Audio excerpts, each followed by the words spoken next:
थोड़ा सा शांति से सुने। सबसे पहले तो बुजुर्गों को नमस्कार, बड़े भाइयों को नमस्कार और छोटों को प्यार। जय मंडल, जय जोहार, जय शमदान।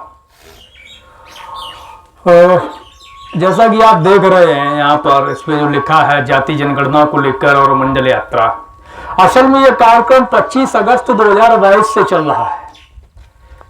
आने वाली 25 तारीख को हमें 1 साल हो जाएगा इसको चलाते हुए, और 17 फरवरी 2024 तक इसको कंटिन्यू चलाना है। बिहार से शुरू किया था, बिहार, मध्य प्रदेश, राजस्थान के बाद में 26 मई को नेताजी की समाधि से सैफई से ये उत्तर प्रदेश का कार्यक्रम शुरू हुआ है। हम किसी दल से नहीं है, ना ही कोई दल हमें कुछ देता है। समाज की बात है, समाज का जो दर्द है हमें महसूस हुआ, हमें समझ में आया कुछ कि समाज के साथ हमारे अन्याय हो रहा है, हमारी हकमारी हो रही है, हमें गुमराह करके, मूर्ख बना करके, साजिशों में फंसा करके हमें लूटा जा रहा है। तो इसलिए हम लोगों ने, जो युवा साथी हैं साथ में और अन्य भी बहुत से सारे साथी हैं, तो सबने मिलकर ये निश्चित किया कि हम लोग अपने सीमित संसाधनों में अपने बेस पर समाज को लेकर के जो ये हकमारी हो रही है उसको लेकर के समाज को जागरूक करने का, संगठित करने का प्रयास करेंगे। हम प्रयास कर सकते हैं, जागरूक होना, संगठित होना ये समाज का काम है। पूरा कार्यक्रम हम लोग अपने रिसोर्स से चला रहे हैं, किसी का कोई वो नहीं है, और हम यहाँ ना तो आपसे वोट मांगने के लिए आए हैं, ना ही पैसा मांगने के लिए आए हैं। दोनों में से किसी एक की भी हमें इस समय कोई आवश्यकता नहीं है। हम सिर्फ इतना बताने आए हैं कि हमारे जो हक अधिकार है उन पर लंबे समय से डकैती पड़ती आई है और आज भी डकैती पड़ रही है। कई मामले हैं जहां अधिकारों का हनन हो रहा है। ऐसा कोई विभाग नहीं है, ऐसा कोई क्षेत्र नहीं है जहां हमारे अधिकारों की लूट जारी हो ना। चाहे हम नौकरियों की बात करें, आपने देखा होगा सबसे चर्चित मसला रहा, अभी भी न्याय नहीं मिला है, 69,000 शिक्षक भर्ती वाला, 19,000 सीटों का उसमें घोटाला है। 19,000 सीटें जो ओबीसी एससी की थी तो वो कहाँ गई? उन 19,000 नौकरियों को कौन खा गया जो हमारी थी? इसी तरीके से हालिया में अगर हम एकेडमिक रूप से बात करें, यूनिवर्सिटी में अभी बीएचयू का एक मामला सामने आया है, बनारस हिंदू यूनिवर्सिटी का, जिसमें से ओबीसी स्पेशल फंड से 1,70 करोड़ रुपया लेकर के 29 छात्रावास निर्मित किए गए, जिसमें 4187 कमरे हैं। लेकिन उन 4187 कमरों में हमारे बच्चों को रहने के लिए नहीं दिया जाता है, जबकि वो बने हमारे लिए हैं, हमारे पैसे से बने हैं। तो आखिर उन 4187 कमरों में कौन रह रहा है? किनको वो दिए गए हैं? जो चीज हमारी है उस पर अवैध कब्जा कौन कर रहा है और डकैती किसने की हुई है? ऐसे सैकड़ों नहीं, हजारों नहीं, लाखों अनगिनत मामले हैं हर क्षेत्र में। चाहे पटवारी की भर्ती हो, भी लेखपाल पटवारी की भर्ती आई थी, उसमें 27 मिलना चाहिए, लेकिन मिला आपको 9%। कोई भी वैकेंसी ऐसी नहीं जाती है जिसमें आपके अधिकारों का हनन होता ना हो। अभी 27% रिजर्वेशन जब लागू है वर्तमान में, तो 27 के हिसाब से 100 में से 27 जो सीटें हैं वो आपको मिलनी चाहिए, यानी कि हम लोगों को मिलनी चाहिए। लेकिन होता क्या है, कहीं हमें 1 दे दी जाती है, कहीं 2 दे दी जाती है, नहीं तो 0 दे दिया जाता है।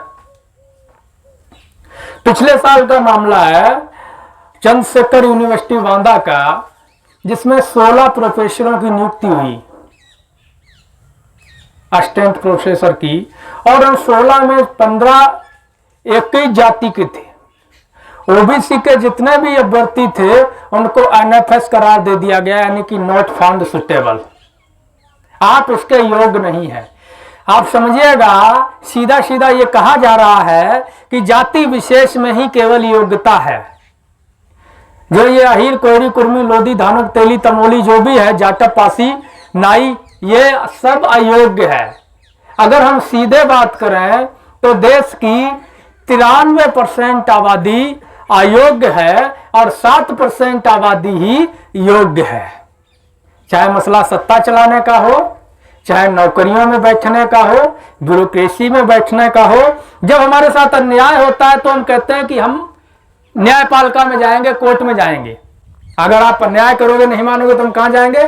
कोर्ट में जाएंगे। कभी आपने कोर्ट की तरफ देखा है उठा करके नजर कि वो कोर्ट नीचे पैंट पहने हुए कि नंगा है पूरा? वो जो कोर्ट है वो पूरा नंगा है। अब नंगा कैसे, मैं बताता हूं। कोर्ट के अंदर सुप्रीम कोर्ट, हाई कोर्ट में आपका कोई जज ही नहीं है, आपकी सुनेगा कौन? मिश्रा, दुबे, तिवारी, चौबे, उपाध्याय, पाठक फाटक सब वही बने बैठे हैं, पीढ़ी दर पीढ़ी बन रहे हैं। अगर आप जजों की लिस्ट निकालेंगे तो पाएंगे कि जो जज है उसका बाप भी जज था और बाबा भी जज था, उसका जीजा भी जज है और साली साला भी जज है।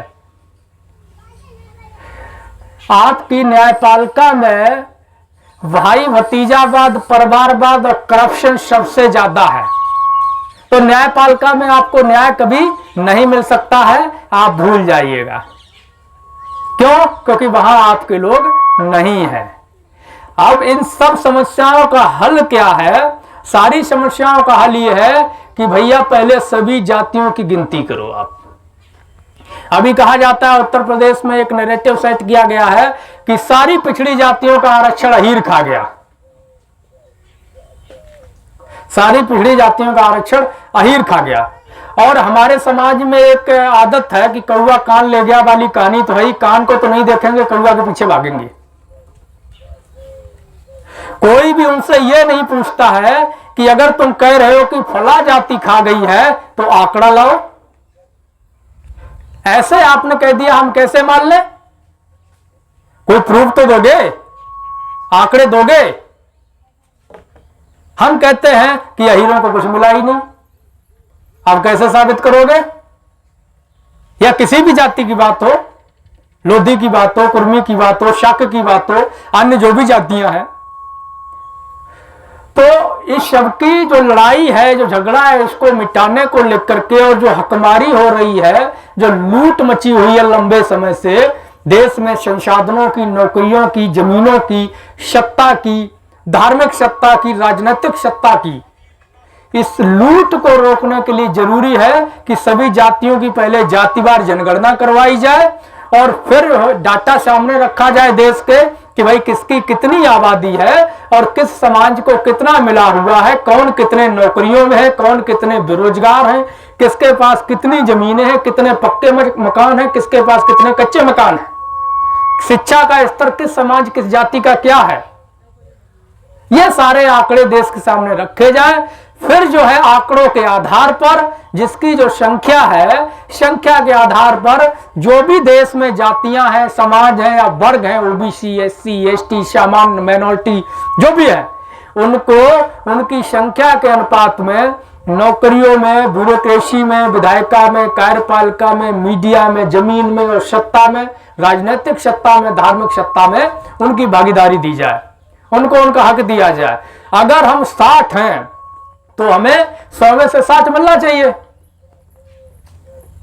मान लीजिए कि जैसे एग्जाम्पल के तौर पर कि 4 घर हैं, ठीक है, उन 4 घरों में एक घर में 50 लोग रहते हैं, एक घर में 5 लोग रहते हैं, एक घर में 15 लोग रहते हैं, एक घर में 30 लोग रहते हैं। अब हम आपको 100 रोटी दे दें कि जाओ इन चारों घरों में बांट दो, आपको नहीं पता किस घर में कौन कितने लोग रहते हैं, तो आप क्या करेंगे? अपने मन में तो आप सोचेंगे कि आप न्याय कर रहे हैं, सबको जो है 4 भागों में बांट के दे आए हैं, लेकिन असल में यह बेईमानी हुई है। यह न्यायिक बंटवारा नहीं है। न्यायिक बंटवारा क्या है कि जिसके घर में 50 मेंबर है उसको 50 मिलना चाहिए और जिसके घर में 5 है उसको 5 मिले, क्योंकि 5 वाले को आप 50 दे आओगे और 50 वाले को आप 5 दे आओगे तो क्या होगा? 5 वाला तो फेंकेगा और 50 वाला भूखा मरेगा। तो देश में न्यायिक बंटवारे की जरूरत है और न्यायिक बंटवारा जातिवार जनगणना से ही संभव है। बिना आंकड़े के तो हम शादी विवाह का भोज नहीं दे पाते हैं। कितने मेहमान आएंगे, कितने लोगों की दावत करनी है, उसी हिसाब से सारी व्यवस्थाएं करनी पड़ती हैं। जब हम छोटी सी व्यवस्था बगैर आंकड़े नहीं कर पाते हैं तो 135 करोड़ की आबादी वाले देश में कोई भी सरकार हो कैसे किसी भी समाज के लिए कोई व्यवस्था कर सकती है। तो ये मसला है और इसको लेकर के हम लोग 17 फरवरी तक अभी चलेंगे जैसा कि बताया है, और 17 फरवरी से लखनऊ में स्थायी आंदोलन की हम लोग शुरुआत करेंगे, स्थायी धरने की शुरुआत करेंगे, ताकि जातिवार जनगणना हो, न्यायिक बंटवारा हो और मंडल कमीशन की जो बाकी की 38 सिफारिशें हैं वो भी लागू की जाए। तो मैं अंत में आपसे पूछना चाहता हूं कि क्या जाति जनगणना होनी चाहिए, होनी चाहिए या नहीं होनी चाहिए? जनसंख्या के अनुपात में सबका न्यायिक बंटवारा होना चाहिए, कोई भी हो, किसी की बेईमानी नहीं होनी चाहिए, है ना? तभी देश आगे बढ़ेगा, तभी जाकर के सबके साथ न्याय होगा, समानता आएगी। तो एक अंतिम सवाल ये है, जो आपके समाज के जो बच्चे हैं, युवा पीढ़ी है जो इस कार्यक्रम को आगे बढ़ा रही, जब ये लोग वहां पर धरने पर बैठेंगे 17 फरवरी को लखनऊ में 2024 में, आप लोगों का समर्थन मिलेगा? मिलेगा ना? चलिए, बस बहुत बहुत धन्यवाद, आप सभी ने सुना, समय दिया और समर्थन दिया इसके लिए। और धन्यवाद इसलिए भी कि लड़ाई समाज की है। अगर आज हम संगठित नहीं हुए, जागे नहीं और आवाज नहीं उठाई तो हमारा आपका कुछ नहीं बिगड़ेगा, जो बिगड़ना था बिगड़ गया। लेकिन जो ये पीढ़ी है नई, अभी जिसने दुनिया नहीं देखी, या वो पीढ़ी जो अभी आई नहीं दुनिया में है, उसका भविष्य गुलामी में चला जाएगा। तो ये बड़ी लड़ाई है और हम लोग जो लड़ेंगे उसका लाभ हम लोगों को नहीं मिलेगा, उसका लाभ मिलेगा उन पीढ़ियों को जो अभी बहुत छोटी हैं या आई नहीं है, दुनिया में आने वाली हैं। तो ये लड़ाई हमारे आपके स्वार्थ की लड़ाई नहीं है, ये लंबी लड़ाई है, आने वाली पीढ़ियों की लड़ाई है, नस्लों को बचाने की लड़ाई है। बहुत बहुत धन्यवाद आप सभी का। जय जोहार, जय श्रमदान, जय समाजवाद। साथियों नमस्कार, जय मंडल, जय श्रमदान, जय जोहार। मैं अनुज सिंह विद्रोही। साथियों, आप देख रहे हो मंडल यात्रा 25 अगस्त 2022 से चल रही है और 17 फरवरी 2024 तक चलेगी। जातिवार जनगणना को लेकर, मंडल कमीशन की सिफारिशों को लागू करवाने को लेकर, जनसंख्या के अनुपात में आरक्षण की मांग को लेकर के, और 17 फरवरी 2024 से स्थायी आंदोलन की शुरुआत होगी। दोस्तों, इस यात्रा के जरिए आंदोलन का निर्माण करने के लिए हमें आपके साथ की ज़रूरत है और सहयोग की ज़रूरत है।